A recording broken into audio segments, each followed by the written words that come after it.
ഇന്നത്തെ വീഡിയോയിൽ cucumber plant നടുന്നതും അതിന് വേണ്ട വളങ്ങളും അതിൽ കീടനിയന്ത്രണവും പിന്നെ അത് പടർത്താനുള്ള എളുപ്പത്തിൽ നമുക്ക് ഗ്രോ ബാഗിലും അല്ലെങ്കിൽ ടെറസിലൊക്കെ പടർത്താനായിട്ടുള്ള ഒരു സൗകര്യമൊക്കെയാണ് ഇന്നത്തെ വീഡിയോയിൽ കാണിക്കുന്നത്. നമ്മൾ അത്യാവശ്യം വളമൊക്കെ കൊടുത്ത് വളർത്തിയെടുത്ത ഈ കുക്കുംബർ പ്ലാന്റ് ഞാൻ ഇതിന് മുമ്പത്തെ വീഡിയോയിൽ കാണിച്ചിരുന്നു. അപ്പോൾ ഈ പ്ലാന്റും മുളകും ഒക്കെ നമുക്ക് ഈ മഴക്കാലത്ത് നടാനായിട്ട് പറ്റുന്ന കുറച്ച് രീതികളൊക്കെയാണ് ഞാൻ കാണിക്കുന്നത്. കുക്കുംബർ പ്ലാന്റിലും മുളകിലും ഒക്കെ ഇതേപോലുള്ള മുരടിപ്പ് വരാനായിട്ട് വളരെയധികം സാധ്യതയുണ്ട്. അപ്പോൾ അതിന് വേണ്ട പരിഹാരങ്ങളും അതിൻ്റെ കാരണങ്ങളും ഒക്കെയാണ് ഇന്നത്തെ വീഡിയോയിൽ ഉൾപ്പെടുത്തിയിരിക്കുന്നത്. നമ്മുടെ പ്ലാന്റ് ഇപ്പോൾ ഏകദേശം ഇത്രയും വലുതായി. അപ്പോൾ ഇതിന് പടർത്താനായിട്ടൊരു സൗകര്യം ഇണക്കി കൊടുക്കാനായിട്ട് നമുക്ക് ഏറ്റവും എളുപ്പത്തിൽ ചെയ്യാവുന്ന ഒരു കാര്യമാണ് ഞാൻ ഈ വീഡിയോയിൽ കാണിക്കുന്നത്. മഴക്കാലത്ത് നമുക്ക് കുക്കുംബർ പ്ലാന്റിനാണെങ്കിലും ഇതേപോലെ പടർന്ന് വളരുന്ന ചെടികൾക്കൊക്കെ പടരാനുള്ള ഒരു സൗകര്യം ഇണക്കി കൊടുക്കുന്നത് വളരെ ബുദ്ധിമുട്ടുള്ള കാര്യമാണ്. അപ്പോൾ അതിനൊരു പരിഹാരമായിട്ട് നമുക്ക് ഇതേപോലുള്ള ഒരു നെറ്റ് വെച്ചിട്ട് പടർത്താം, ഈസി ആയിട്ട് പടർത്തിയെടുക്കാം. അപ്പോൾ ഇത് വളരുന്നതനുസരിച്ച് നമ്മളിങ്ങനെ ചുറ്റി കൊടുക്കണം. പടർത്താൻ പെട്ടെന്നുള്ള ഒരു ആവശ്യത്തിന് വേണ്ടിയിട്ട് ഇത് നമുക്ക് ഉപയോഗിക്കാം. ഇതിൻ്റെ 3 ഇതാണുള്ളത്, കാലമുള്ളത്. ഈ 3 കാലും ആ ഗ്രോ ബാഗിൻ്റെ ഓരോ വശങ്ങളിലേക്ക് ഇറക്കി വെക്കണം. ഇറക്കി വെച്ചിട്ട് ഇനി 3 റൗണ്ട് ഉണ്ട്, മേളിലോട്ട് 3 വളരുന്നതനുസരിച്ച് നമുക്കതിങ്ങനെ ചുറ്റി കൊടുക്കാം. ഈ പ്ലാന്റിന് ഒത്തിരി വലിയ പന്തലൊന്നും ആവശ്യമില്ലാത്തതുകൊണ്ട് നമുക്ക് ഇതുകൊണ്ട് തന്നെ പ്ലാന്റ് നന്നായിട്ട് വളർത്തിയെടുക്കാം. അപ്പോൾ വിജയകരമായിട്ട് തന്നെ നമ്മളിത് വെച്ച് കൊടുത്തിട്ടുണ്ട്. അപ്പോൾ ഇനിയും നമുക്ക് ചെയ്യേണ്ടത് ഇതിന് വളം ചെയ്ത് കൊടുക്കലാണ്. അപ്പോൾ ഞാൻ അതിൻ്റെ ഗ്രോ ബാഗിൽ തന്നെ ഒരു പോട്ട് വെച്ചിട്ടുണ്ട്. അതിലാണ് ഞാൻ വീട്ടിൽ ആവശ്യമില്ലാത്ത പച്ചക്കറി വേസ്റ്റൊക്കെ ഇടുന്നത്. അങ്ങനെ ചെയ്യുമ്പോൾ നമുക്ക് പുറത്ത് നിന്ന് കാശ് കൊടുത്ത് വളങ്ങളൊന്നും വാങ്ങിക്കേണ്ട ആവശ്യമില്ല. വേഗം തന്നെ നമ്മുടെ ചെടിയൊക്കെ വളർന്ന് കിട്ടും. അപ്പോൾ ഇങ്ങനെയൊക്കെ ചെയ്തിട്ട് ഇപ്പോൾ 2 കാര്യങ്ങൾ പടർത്താനുള്ളതും വളവും ഇടലും ഒക്കെ നമ്മളിപ്പോൾ ചെയ്ത് കഴിഞ്ഞു. ഇനിയിപ്പോൾ നമ്മൾ ചെയ്യാൻ പോകുന്നത് ഇതിന് കീടനിയന്ത്രണമാണ്. അപ്പോൾ കുക്കുംബർ പ്ലാന്റിന് ഒത്തിരി കീടങ്ങളുടെ ആക്രമണം വരാൻ സാധ്യതയുള്ളൊരു പ്ലാന്റാണ്. അതുപോലെ തന്നെയാണ് മുളക് ചെടിക്കും ഒത്തിരി കീടങ്ങളുടെ ആക്രമണമുണ്ട്. ഇതിനൊക്കെ പരിഹാരമായിട്ടുള്ള ഒരു ഓർഗാനിക് പെസ്റ്റ് കൺട്രോൾ മെത്തേഡാണ് ഞാനിവിടെ കാണിക്കുന്നത്. അതിനു മുമ്പായിട്ട് നമ്മുടെ ഈ പ്ലാന്റൊക്കെ നമുക്ക് സ്ഥലപരിമിതി ഉള്ളവർക്കൊക്കെ അല്ലെങ്കിൽ ടെറസിലൊക്കെ വെക്കുന്നവർക്കൊക്കെ വെക്കാൻ പറ്റിയൊരു രീതി കൂടി കാണിക്കാം. ഒത്തിരി ചെടികൾ വീട്ടിൽ വളർത്തുന്നവർക്ക് അല്ലെങ്കിൽ ഫ്ലവറിങ് പ്ലാന്റ്സ് ആണെങ്കിലും വെജിറ്റബിൾ ഗാർഡൻ ഇണക്കുന്നവർക്കാണെങ്കിലും ഒക്കെ വെക്കാൻ പറ്റിയ ഒരു നല്ലൊരു മെത്തേഡാണ് സ്റ്റാൻഡ് അടിക്കുക എന്നുള്ളത്. ഇപ്പോൾ ഒരു 3 തട്ടുള്ള വലിയൊരു സ്റ്റാൻഡ് അടിക്കുകയാണെങ്കിൽ നമുക്ക് സ്ഥലപരിമിതി ഉള്ളവർക്ക് ഈസി ആയിട്ട് എല്ലാ പച്ചക്കറികളും അല്ലെങ്കിൽ പൂച്ചെടികളും ഒക്കെ ഇതേപോലെ നല്ല രീതിയിൽ വെക്കാനായിട്ട് സാധിക്കും. ഇതിലെ കീടനിയന്ത്രണത്തെക്കുറിച്ച് പറയാം. ഇപ്പോൾ മഴക്കാലത്ത് ഒത്തിരി കീടങ്ങളുടെ ആക്രമണം ചെടികളൊക്കെ നേരിടാറുണ്ട്.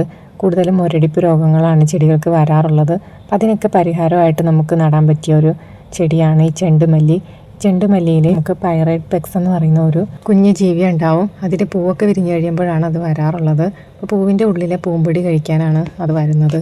അപ്പോൾ അത് നമ്മുടെ ഇതേപോലുള്ള കീടങ്ങൾ മുളകിലും കുക്കുംബർ പ്ലാന്റിലൊക്കെ ഉണ്ടാകുന്ന കീടങ്ങളെ അത് ഭക്ഷിക്കും. ഇപ്പോൾ ഞാൻ കുറച്ച് മുമ്പ് കാണിച്ച മണ്ണിര ഇതേപോലെയൊക്കെയുള്ള ഉപയോഗമാണ് നമുക്ക് കൃഷിക്കാർക്ക് ഇതിനെ കൊണ്ട്. നമ്മുടെ കാന്താരി മുളകിലും സാധാരണ നമ്മുടെ മുളകിലൊക്കെ മുരടിപ്പ് വന്നിട്ട് കായൊന്നും പിടിക്കാതെ കൊഴിഞ്ഞു പോകുന്ന അതെല്ലാ കൃഷിക്കാർ നേരിടുന്ന ഒരു പ്രധാന വെല്ലുവിളിയാണ്.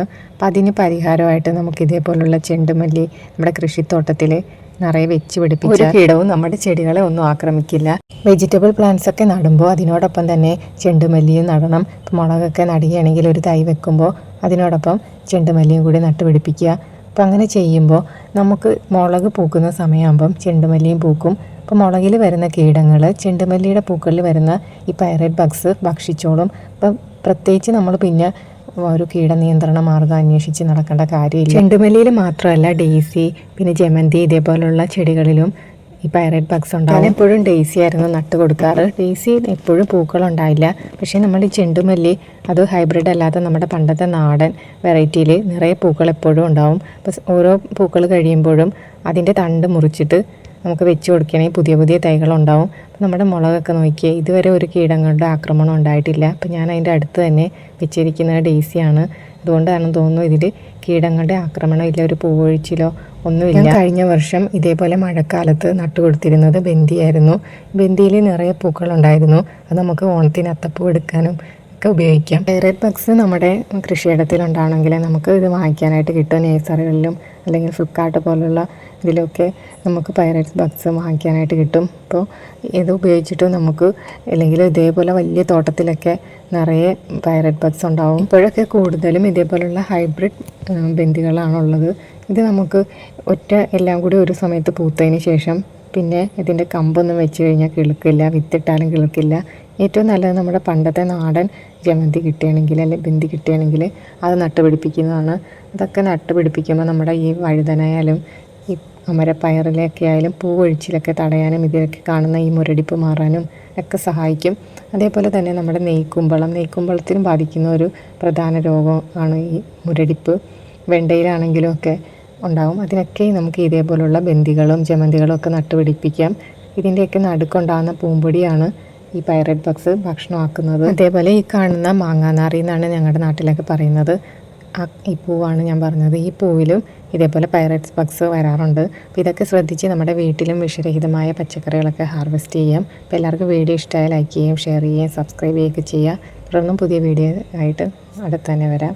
Thank you.